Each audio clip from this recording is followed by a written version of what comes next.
our lights in the hostel continuously was burning, and 1 month we worked very hard.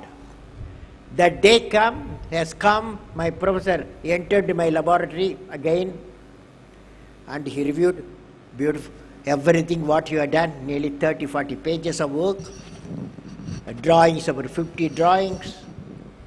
He saw all of them. He said, "I am very happy you guys have done a good job." And then he said, "You have learnt how to design a low-level attack aircraft, so I have hats off to you." He took all of us to his house. Professor Srinivasan took us to his house, gave us a very good hot Madras coffee. Okay. So that's how my supervisor was very happy. But that's one part of it. But the most important part is what we have learned.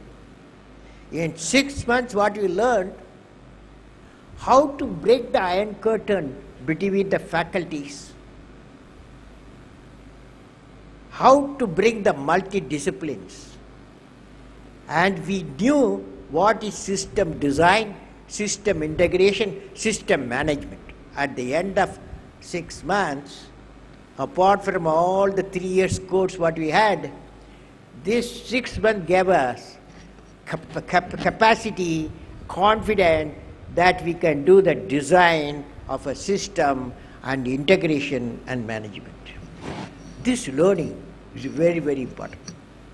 When you go to this campus, architect campus, anywhere they won't give you do the mechanical engineering work or civil work or electronics work, they will not give you.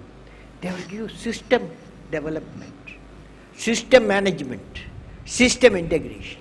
So employability is very, very important. That simple action of my Professor Srinivasan, 1950s, it stood with me when I went to ISRO, and it stood with me when I went to DRDO. When I went anywhere, that experience of system design, system integration, system management, that was a powerful knowledge we all gained.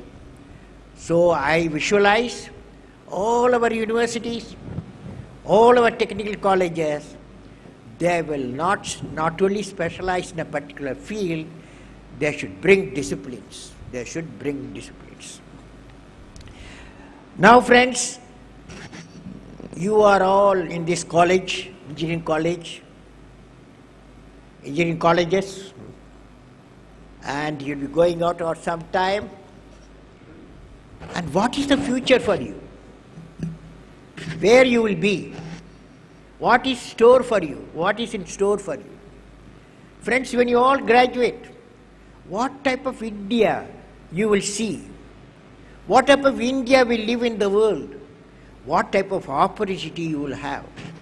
For the past several years, I have been discussing with young and experienced on the vision of the nation, how each one, whatever be his or her professional orientation, can contribute to the pillars of development. I am going to talk to you what are the pillars of development, 10 pillars of development.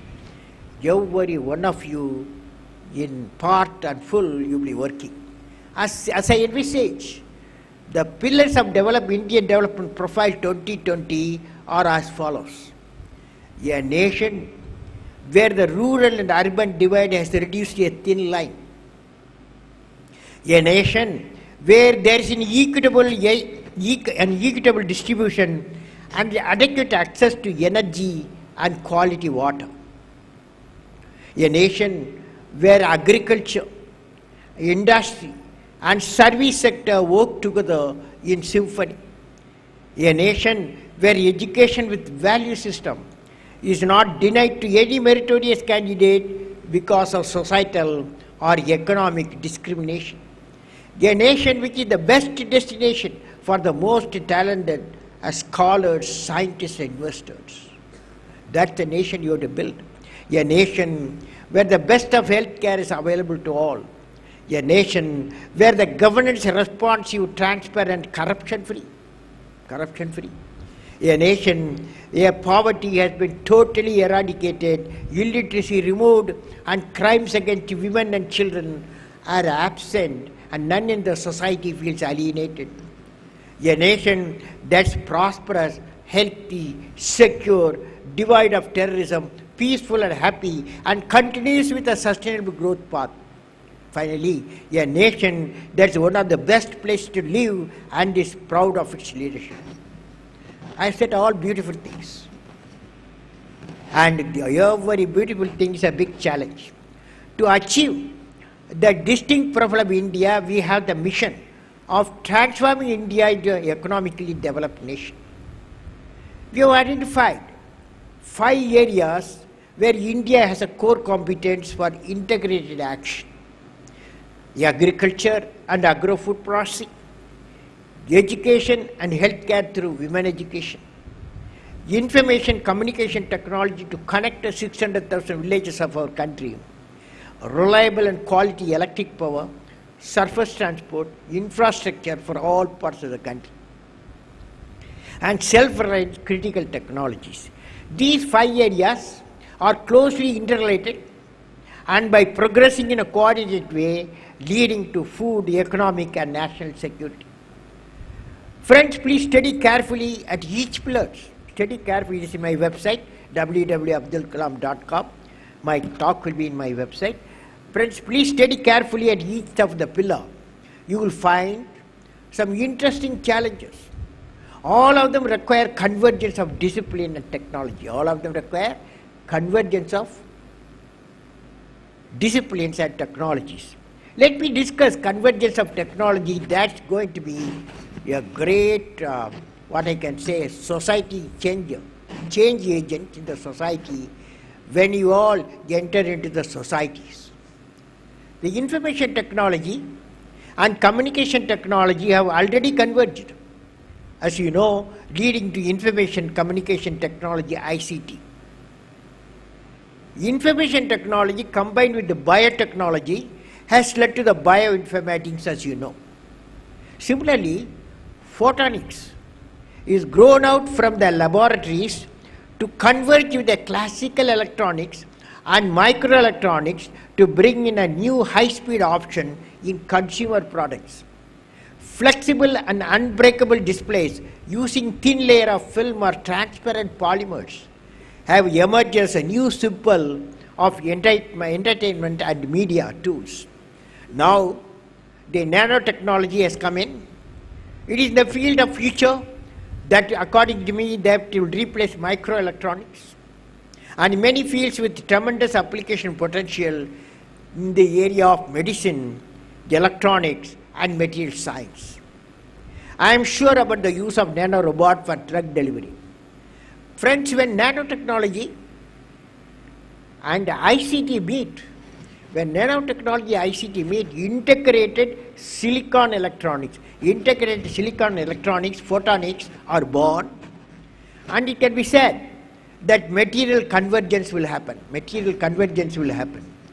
When material convergence and biotechnology linked, a new science called intelligent bioscience will be born, which will lead to a disease-free, happy, and more intelligent human habitat with a longevity and high human capacities.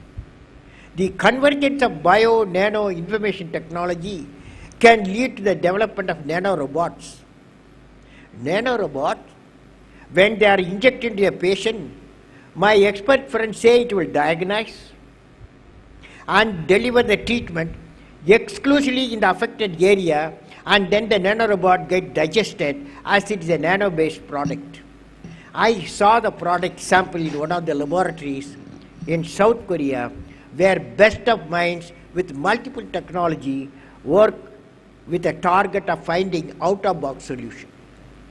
Now, friends, convergence of science is reciprocating.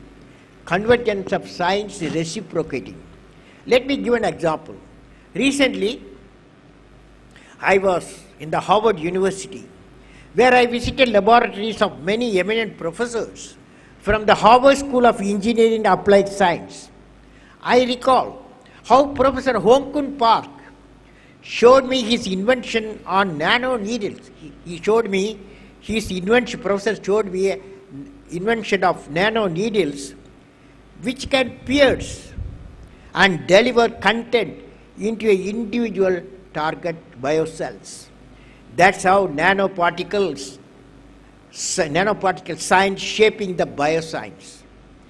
Then I met Professor Vinod Manoharan, who showed me, on the other hand, biosciences is in turn shaping the nanomaterial science as well. He is using a DNA material to design self-assembling particles. When particular type of DNA is applied to a particle at the atomic level, he is able to generate a prefixed behavior and automatic assembly from them. This could be our answer to self-assembly of devices and colonies in the deep space without human intervention. I saw how now friends, thus within a single research building, I saw how two different sciences are shaping each other without any iron curtain between the technologists and faculties. This reciprocating contribution of science to one another is going to shape our future industry, and industry and universities and engineering college need to be ready for it. The curriculum designers of academic institutions may like to take this aspect into account while formulating new courses. Now a new trend is emerging. This aspect being introduced is that of ecology. Globally, the demand is shifting towards development of sustainable systems which are technologically superior. This is the new dimension of the 21st century knowledge society, where science and environment will go together. Thus the new age model would be not three-dimensional, it will be a four-dimensional bio, nano, info and eco-based. Now in conclusion, finally, I would like to ask each one of you, what you like to be remembered for. Of course, you are all engineers, technologists. Millions and millions of technologies are there in India and abroad. I would like to ask you what you would like to be remembered for. You have to evolve yourself and shape your life.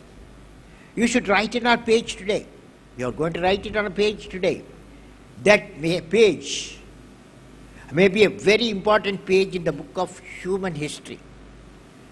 You will be remembered for creating that one page in the history of India, whether that page is the page of invention, the page of innovation, or the page of discovery, or the page of creating societal change, or a page of removing the poverty, or a page of fighting injustice, or a page of finding innovative, cost-effective healthcare system, both preventive and curative. I am sure you students would like to do something different, out-of-box mission. What are they? Only you have to decide. But I will give some sample. Sample I'll give. Will you be remembered for a visionary action for the nation like Professor Vikram Sarabhai, or Homi Bhabha, or Jamsetji Tata? Will you be remembered for creating a company which finds a place in the top of 100 Fortune 500 companies from India? Will you be remembered for facilitating the creation of 100 puras, providing urban amenities to rural areas in your region? Will you be remembered for becoming the pioneer in developing a smart waterway in the states and interlinking their ways in the nation? Will you be remembered for revitalizing or revolutionary the integrated primary healthcare center in a public-private participation model? Will you be remembered for working and creating a validated system for production of 340 million tons of food grains and value addition through food processing by the year 2020? Will you be remembered as a venture capital banker by introducing a unique private equity funding